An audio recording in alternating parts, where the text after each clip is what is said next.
গত 17 বছর গণ অভ্যুত্থানের আগে এই দেশের মানুষের যেভাবে অত্যাচার নিপীড়ন গুম খুন জেলখানায় অত্যাচার করা হয় তার একখান ডেমো গত 16 মাসে দেখি আরা 17 বছরের অত্যাচারের নতুন রূপ হাজির হইয়ে এলে মন্তব্য করেছি জাতীয় নাগরিক পার্টি এনসিপির মুখপাত্র আসিম মাহমুদ সজীব ভুইয়া। 17 বছরের অত্যাচারের নতুন রূপ হাজির হয়েছে।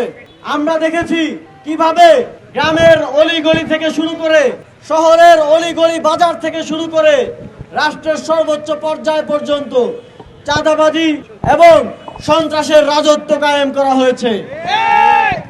আমরা যদি এই চাঁদাবাজদের এই সন্ত্রাসদের আর না দেখতে চাই তাহলে আমাদেরকে এবার রাজপথে নয় এবার ব্যালটে বিপ্লব সাধন করতে হবে।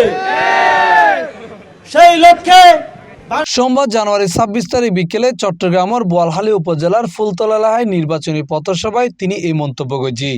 আপনারা জানেন ইতিমধ্যেই 300 আসনে 11 দলীয় জোটের প্রার্থী ঘোষিত হয়েছে।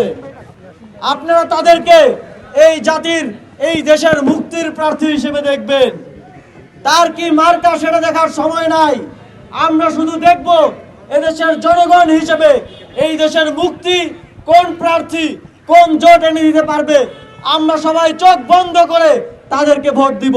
পথসভায় আসিম মাহমুদ ভুইয়া হইয়ে আরা দেখি কিভাবে গ্রামের অলিগলির শহরের বাজারত্তন শুরু করে রাষ্ট্রের সর্বোচ্চ পর্যায়ে পর্যন্ত চাঁদাবাজি এবং সন্ত্রাসের রাজত্ব কায়েম করা হয়।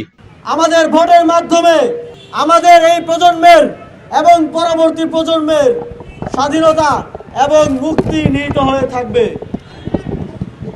সংগ্রামী বন্ধুগণ, এই 11 দলীয় জোটের পক্ষ থেকে আপনাদের বোয়ালখালী অর্থাৎ চট্টগ্রাম 8 আসনে প্রার্থী হিসেবে মনোনীত হয়েছেন আমাদের সকলের প্রিয় বিপ্লবী জোবাইরুল হাসান আরিফ ভাই। আপনাদের সকলের প্রতি সারা বাংলাদেশের মুক্তিকামী জনতার পক্ষ থেকে জাতীয় নাগরিক পার্টি এবং 11 দলীয় এই সময় চট্টগ্রাম 8 আসনের এনসিপির মনোনীত প্রার্থী জুবাইর আরিফ ও বান্দরবান আসনের প্রার্থী সুজাউদ্দিনের ভোটারসকলের সামনে পরিচয় করাই দিয়ে আসিম মাহমুদ ভুইয়া একই লাগে ভোট প্রার্থনা করছে তিনি।